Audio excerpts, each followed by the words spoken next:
You cuss out your mother for 2 weeks for $5 million. Do you eat ass, bro? Yes. What is the pettiest reason you have stopped talking to somebody? Well, he had baby hands.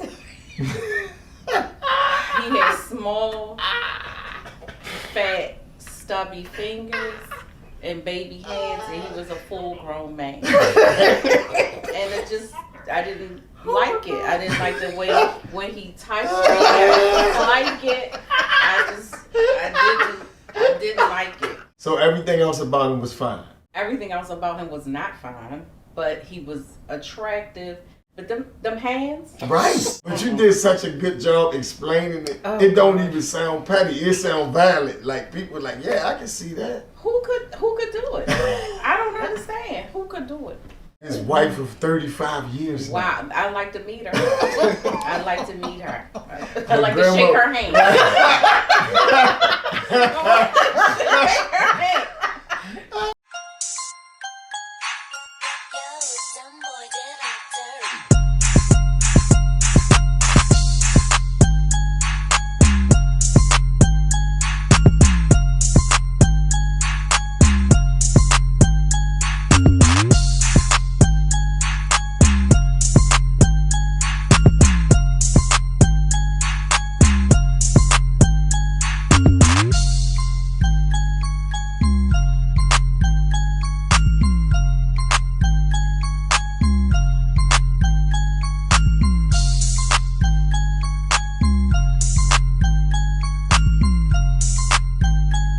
Back at it again, episode 85 of The Men's Room. Oof, almost 100. This episode, we have some special guests on here. To my left, we have my cousin Glenda. Hi. My mother, Stacy. Hello. And today we also have a very special guest, comedian, actor, model, and also Baltimore's most dynamic personality, Mr. Larry Lancaster. Yes. And don't look so surprised, cousin. I see her over there like, really? All of that? I don't see it. We had actor on the line. Something tell me this is the joke police. Not at all. Not at all. It's all You have a fine. beautiful family, and it feels real nice and warm. I like the atmosphere, the energy is nice. Yes, I appreciate that. So we're going to start off with a thread. This thread is called Only Black People, something we can all relate to. Okay. Okay. All right, first one said, if black people are early to your event, just know they have another place to go to, and your event is a starting point. Yes. Oh, yes. That is Oh, true. yeah. Yes. Absolutely. I didn't even think these were up for debate. I know. They're kind of like I no thought we brainers, already knew right? that. Yeah, that's like the unspoken rule. Okay. Black parent plays old music for 18 years straight. Their kid plays the same song on their own. Black parent, what you know about this? They still don't know. And they still don't know. They still don't know. That is funny though. Yeah. I understood that. When you date a white girl, everybody blames everything on the white girl. Chris got hit with a bus. Messing around with them white girls. Probably right. That's what y'all do. Oh, black We man tell the do truth. that? We tell the truth. Oh, okay. You probably was running. Running away and still got convicted. And yet y'all disagree with what I said. I'm just saying. We tell the truth. Okay. Go ahead. Only black people turn the TV down to smell something burning in the kitchen. Yeah. And when we Because lost. they want all their senses to go to one sense.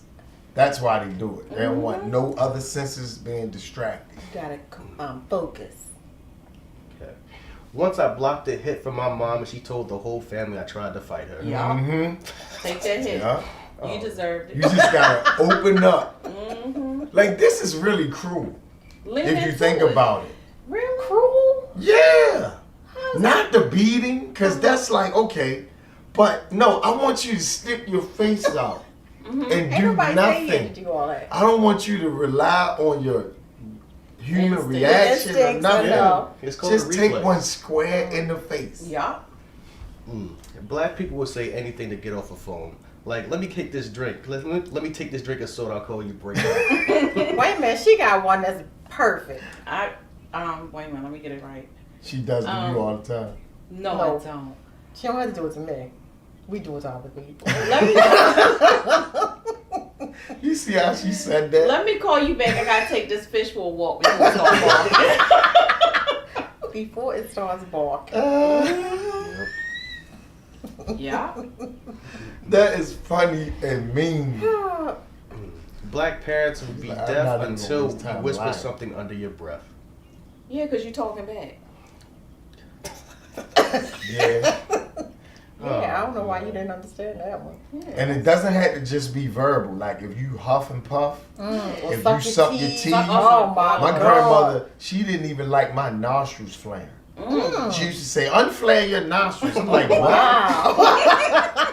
That's a good one. Right. Well, she just gave us something for her arsenal.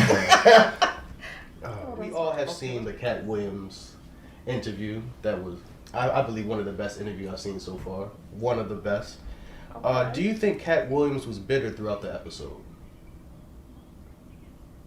Anybody want to start? I don't think he was bitter. Even if people feel he was, I just feel he was fed up. And that's not the same thing. And he said he sat for so long and heard different things about himself, and then he finally had a chance to speak. Not even saying that could have been his first opportunity. He chose not to speak, because I'm sure if he wanted to do an interview well before that, he could have. Yeah.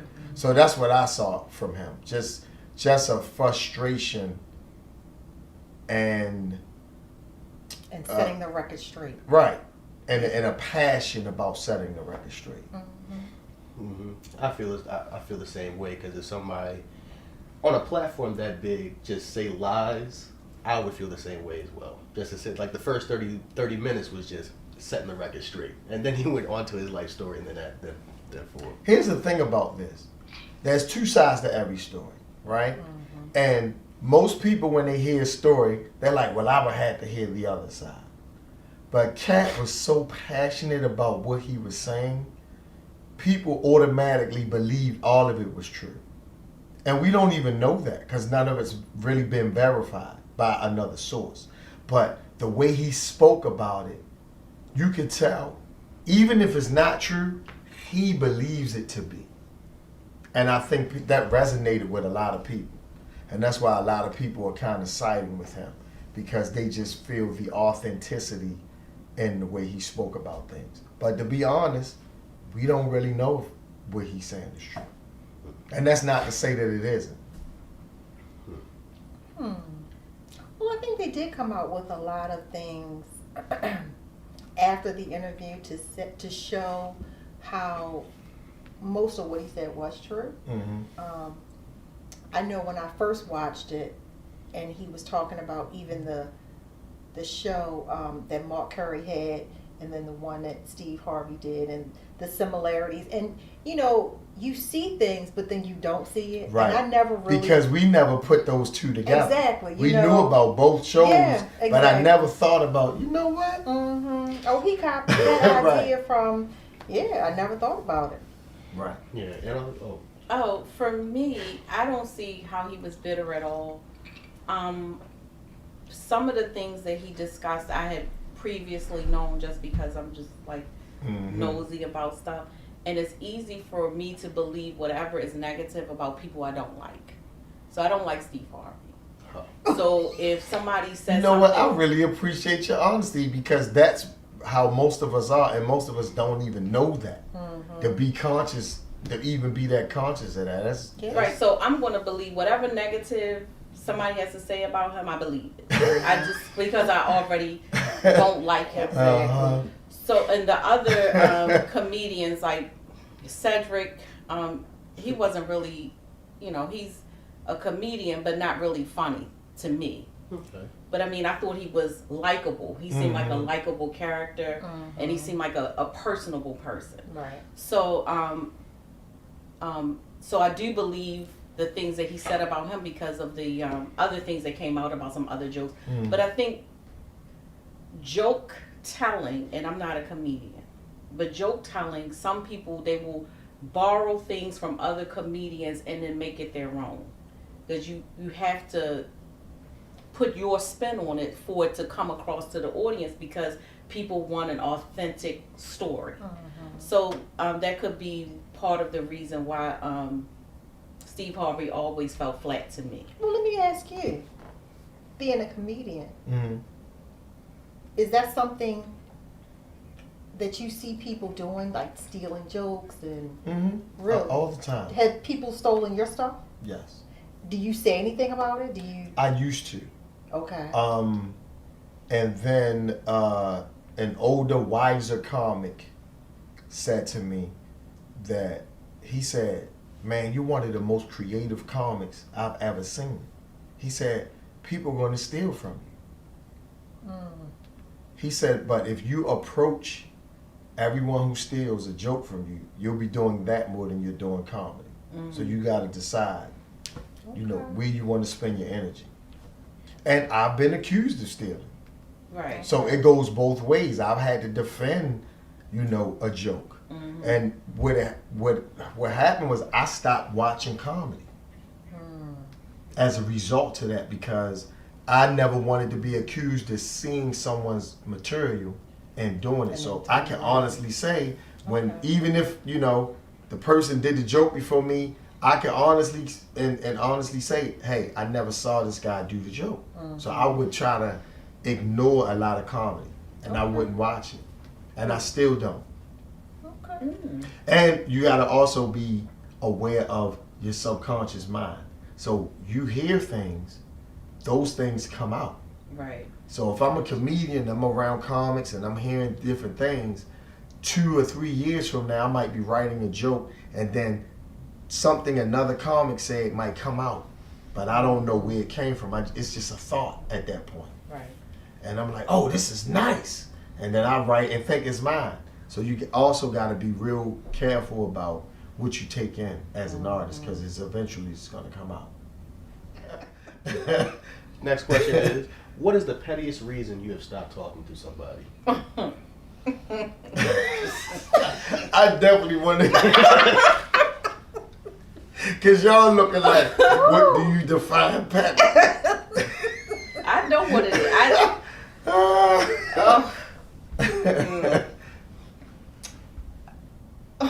Well, it's not recent, but he had baby hands.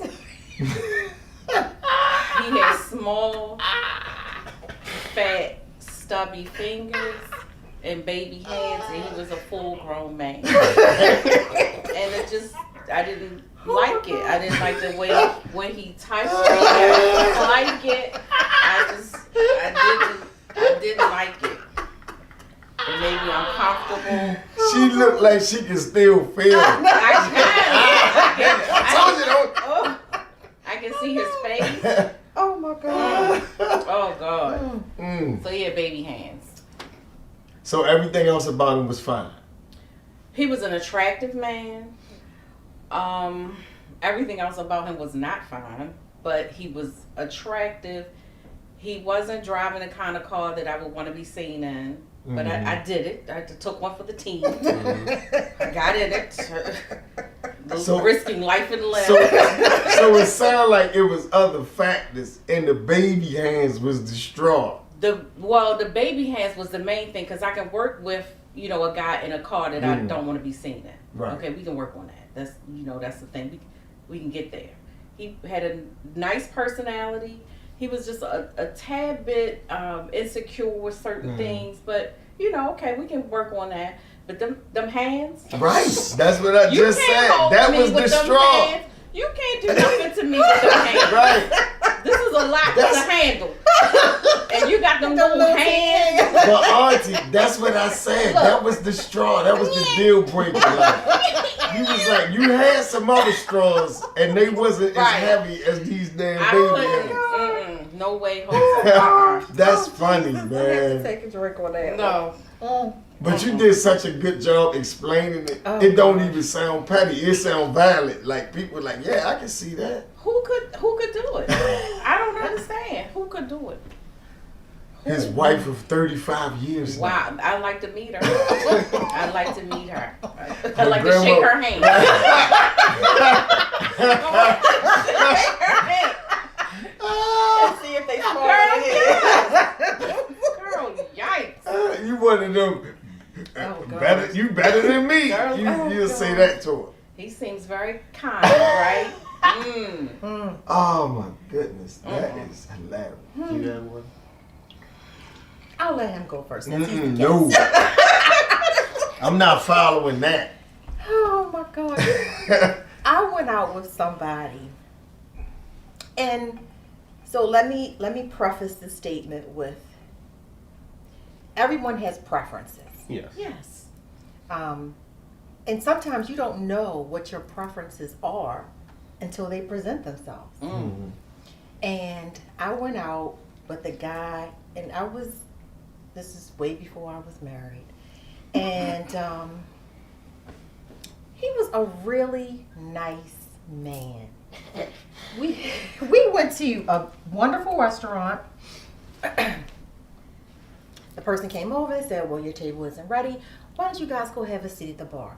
We go over to the bar. He pulls out the bar chair. I sit down, and he commenced to turn the chair around, and he climbed up into it like a toddler because he was short. And at that moment, I knew I couldn't do this. My preference was a man who could actually sit in the chair without having to climb up in it. That was a thing for me.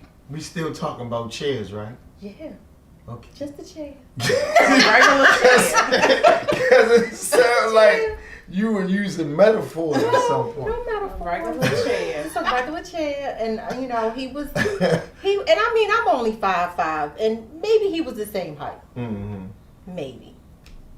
But I had never seen a man, a full-grown man, climb up into a chair. So did you have to climb to get into the chair? No, a bar stool, a regular bar stool. We've all been at a bar stool, right? Mm-hmm. And there's a little lever, and you put your foot up there, and you sit down. Right. Easy. He But he not. did like this. It was like you was noticing him getting. It was like He actually It was climbed a chore. up With his Oh, knee. my goodness. With his like knee. that. Yes. And then turned around and sat down.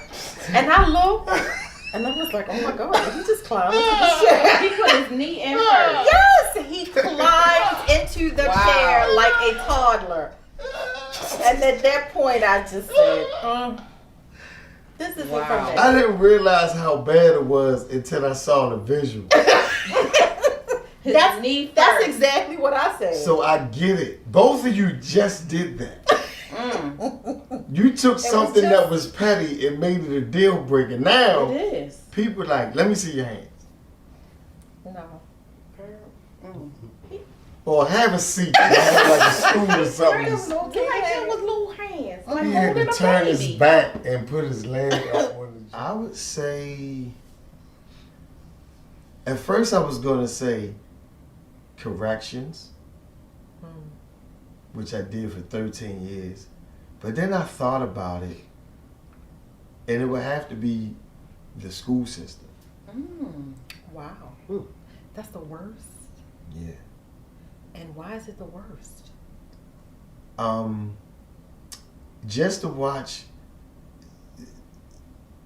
the behavior of the children and the things that they do at such a young age is just very disturbing. And then you see it so much, you get used to it. Yeah. And then you see kids that are even worse than that, Wow. right? And you say, okay, well, maybe if I call the parents and get them involved, then the parents show up, and then you say, okay, I see why he acting. And you just see where these kids are headed. You just know. Wow. And it's sad. It is sad. And then every once in a while you get somebody who's in leadership like a principal who can turn that around. It's amazing, like, to really see what one person can do. So you think it's the problem is the leadership at the It's school? all of it. See, that's the thing. It's no one thing. Okay. All of it. So That's what's so disturbing about it. It's like everybody has blame. So it's so hard how to can we you fix it? How could we fix it? Well, you gotta change parenting. So that's a whole thing. And then even procreating, who you procreate with, and then that's a whole thing. And so then you have to have good jobs and good education because that helps you with who you procreate with. That's a whole thing. It's like, where do we start? Where do we start? Do you think if we paid our teachers more, that would be a That good would just be one thing. Okay. And we not even ready to do that. No. We should be. So, yeah, it was, dealing with that, like actually having to fight parents about the behavior of their children. Yeah, because they don't do no wrong. Like, people who have kids who have behavioral problems either recognize that my child has a behavioral problem or they don't. Mm-hmm. Because they will have, their mindset is, that's how he is. He gonna be this. Or there are parents who are raising their children to be thugs. And that's the goal. Intentional. Yeah, that's the goal because that's what they see. They don't see anything beyond their block or whatever's going on. That's the goal. Yeah. But I've seen all of that kind of mitigated with the act of just really having a great principal at one school. Mm-hmm. And what they mandate from the top down, from behavior to the children to wearing the uniforms to, they stick with the rules. They barely budge on it. They expect, good quality teachers. They don't accept excuses. They change the culture of a school, and that translates down to the parents. Because then the parents know, okay, I can't come in with that bullshit. Right. Mm-hmm. So you gotta have, it's really, really amazing what one person can do at one school. And that's a lot to ask of one person. It is. But they have to have the vision and they have to have the resources. It all goes together.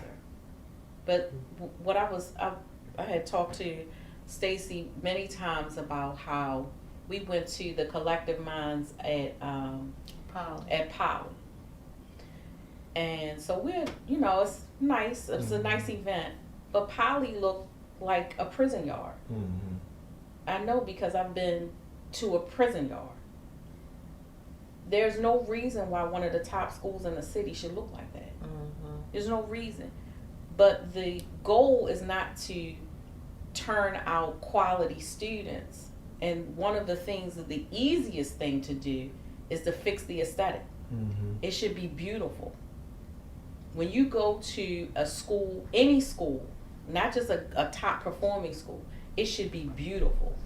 Those kids should be coming into a beautiful, peaceful space that is conducive for learning. Mm-hmm. But that's not what they're going to. It looks like prison. And that is conditioning them for prison, one way or another. You either have to know it and say it and reject it, or know it and accept it. And there is no middle ground. And everybody thinks the goal of the school system is to educate the kids. And that's not, I don't see it as the goal, especially in Baltimore. I don't see that as the goal. We think that's the goal because why would kids go to school? But the goal is to condition them for a life of prison and impoverishment. So that's all we're going to show you. The school should be, if your home life is all messed up, when you go to school, it should be peaceful, it should be nice, it should be clean, it should be all of these things, and that's basic stuff. And nobody is saying, let's clean up when we were in the pandemic for a year and a half or 2 years, however long, they should have renovated all of the schools. Period. No excuse. Don't tell me you don't have the money. You got it. You're putting it elsewhere. But your goal is not the same as what people think the goal is. So let's condition these kids. Let's not teach them. Let's get them all with all of these different behavioral problems. Let's label them, and then let's turn them out so they're used to going to prison, so they're comfortable. It was crazy.